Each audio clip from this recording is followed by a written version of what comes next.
Welcome back to the Cult of UFO, where we explore the mysteries of the unknown. Today we delve into one of the most captivating UFO incidents in history, the Ariel School sighting. These took place on September the 16th, 1994, in Rua, Zimbabwe. With over 60 witnesses, this case presents a fascinating blend of youthful innocence and extraordinary claims. Join me as we unravel the details, examine the evidence, and explore the implications of this remarkable event. On that fateful morning, while teachers were absorbed in a faculty meeting, 62 students aged between 6 and 12 were on their break. At approximately 10 AM, these children witnessed something that would change their lives forever. They described seeing one, or maybe even multiple, silver disc-shaped craft descend from the sky and land in a nearby field near some trees. For around 15 minutes, these young witnesses observed what they believed to be alien beings emerging from the craft. The children reported seeing between 1 and 4 beings, and they were characterised by their small stature, around 4 feet tall. They wore tight-fitting black bodysuits and had strikingly large black almond-shaped eyes. The witness accounts were remarkably consistent, a detail that holds significant weight in the realm of UFO investigations. They also reported that these creatures moved strangely, as if gravity did not quite apply to them as strongly, and some actually seemed to glitch and reset back to their starting position. That's weird. Initially, their accounts were met with skepticism by teachers, as many adults are prone to dismissing extraordinary claims. However, as parents began arriving the next day to discuss the incident, it became clear that something unusual had indeed transpired. Prompted by the children's experiences, credible investigators descended upon Ariel School. Among them was BBC war correspondent Tim Leach. He visited shortly after the incident. Then UFO researcher Cynthia Hind interviewed the children days later, and at a much later date, notable Harvard psychiatrist Dr. John Mack conducted interviews in November.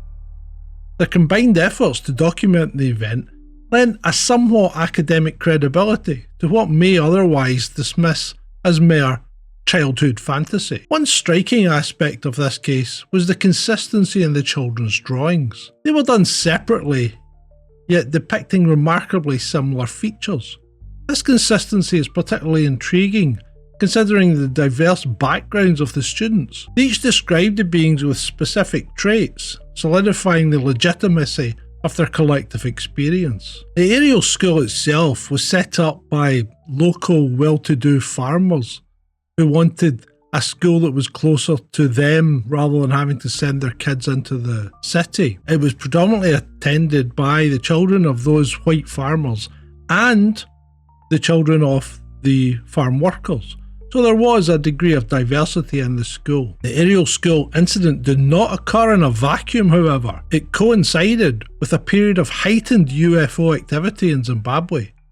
Just 2 days prior, a Zenit 2 rocket had re-entered the atmosphere, creating a fireball that captured the attention of many and spurred numerous UFO reports.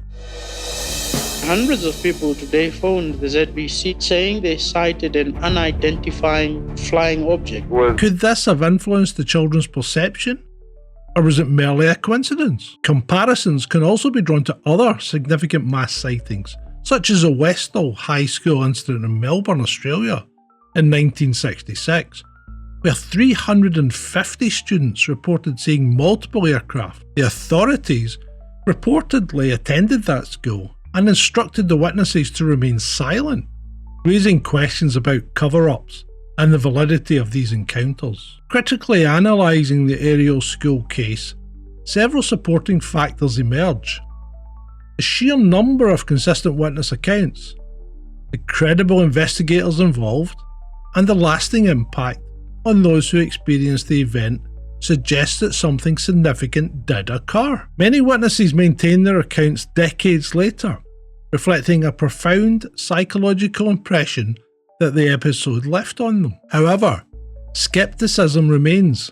Some critics argue that the environmental messages reported by the children, which did emerge in later interviews with Dr. John Mack, could have been influenced by his activism. Group interviews also may lead to cross-contamination of testimonies, and there are alternative explanations such as mass hysteria or misidentification of natural phenomena. Interestingly, a study conducted in Africa at a later date concluded that the likelihood of a mass hysteria as an explanation for this incident was minimal. The psychological impact on the children was significant.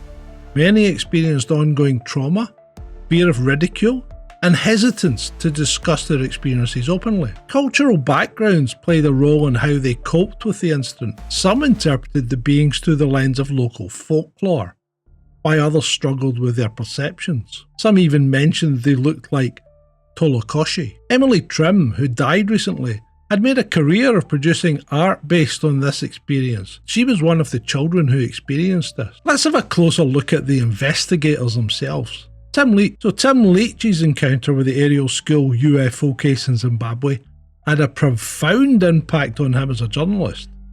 Despite his extensive experience as a seasoned war correspondent, as the BBC's correspondent in Zimbabwe, he visited the school just 3 days after the reported incident to film interviews with the students and the staff. The case deeply affected Leach in unexpected ways. Despite being an experienced war photographer who'd witnessed numerous atrocities on the battlefield, this particular story left him notably unsettled. I was just a hard-ass journalist. I could handle war zones, but I could not handle this UFO thing. In his own words, I could handle war zones, but I could not handle this UFO thing. It just didn't make sense. A significant professional setback occurred when his initial filmed report faced mysterious complications. After filming it and sending the tape to London for BBC broadcast, the tape mysteriously disappeared. This forced Leach to file a separate report. This incident led him to seek additional expertise, ultimately reaching out to Harvard psychiatrist John Mack to help investigate the case. But next to arrive on the scene was Cynthia Hind. Cynthia was MUFON's coordinator for Africa.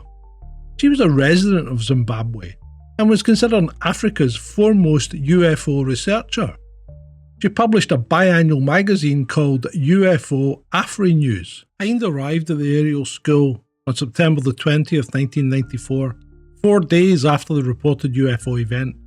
She conducted interviews with the 62 children who claimed to have witnessed the incident. She spoke to them in small groups of 4 to 6. During her investigation, she had the children draw pictures of what they'd seen, and she documented their remarkably consistent testimonies. While her approach involved interviewing the witnesses in small groups, as a retired police officer, I would always prefer to interview witnesses separately. Witnesses that are interviewed together tend to feed off each other, even subconsciously. Hind had documented several other UFO sightings that had occurred within 2 or 3 days of this also.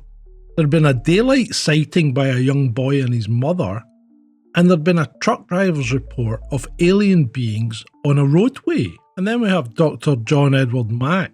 He was a distinguished Harvard psychiatrist and Pulitzer Prize-winning author who had made significant contributions to both conventional psychiatry and controversial research into alien abduction experiences. Mack conducted his interviews months later than everyone else though, in November 1994. While Hind's interviews had focused on gathering basic descriptions of what the children had witnessed, including having them draw pictures of what they'd seen, and she had noted down their interpretations and descriptions, noting that the beings were similar, although some cultural interpretation had been allowed by some of the children, some of them even pointing out that the creatures had long dark hair.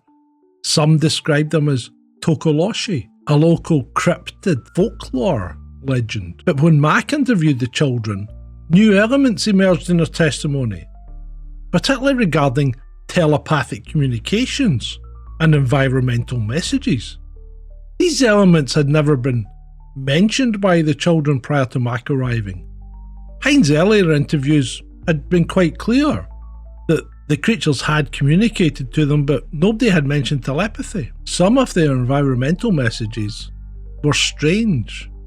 One of the children reported they were warned about something that's going to happen and that pollution mustn't be. The beings also communicated concerns about humans harming the world and becoming too technologically advanced. These messages that were focused on the importance of environmental protection and clean air were peculiar to Mac's interviews. The telepathic aspect of this became controversial. It only appeared in Mac's interviews, and that had happened 2 months after the incident. They weren't present in earlier reports by Cynthia Hind or Tim Leet, and Mac, being a known environmental activist, may have inadvertently prompted or suggested the telepathic communication angle, maybe from his previous studies into alien abduction experiences. And while Hind's approach had focused on actual evidence collection and documentation, Mac's approach used more suggestive interview technique. He focused heavily on the telepathic and environmental aspect, and his methods were later criticised for potentially prompting children to recall details that simply weren't present in earlier accounts. And Mac's approach faced significant scrutiny from his Harvard colleagues and led to an institutional review of his methods. His use of certain interview techniques was criticised for potentially influencing the children's recollections. Ultimately though, the Ariel School incident remains one of the most significant UFO cases. It's often referred to as a benchmark in UFO history. Its academic legitimacy, the number of witnesses, and the detailed corroborative accounts continue to spark discussion and debate in UFO research circles. If you've liked this, remember and hit like, share and subscribe for more of the same. And as we conclude this exploration of the Ariel School incident, we're left with more questions than answers. What truly happened that September morning? Was it a mass hallucination? A genuine extraterrestrial encounter? Or something else entirely? The testimony of these young witnesses compels us to keep an open mind while critically evaluating the evidence. Join us again as we continue to explore the mysteries of the universe here at the Cult of UFO.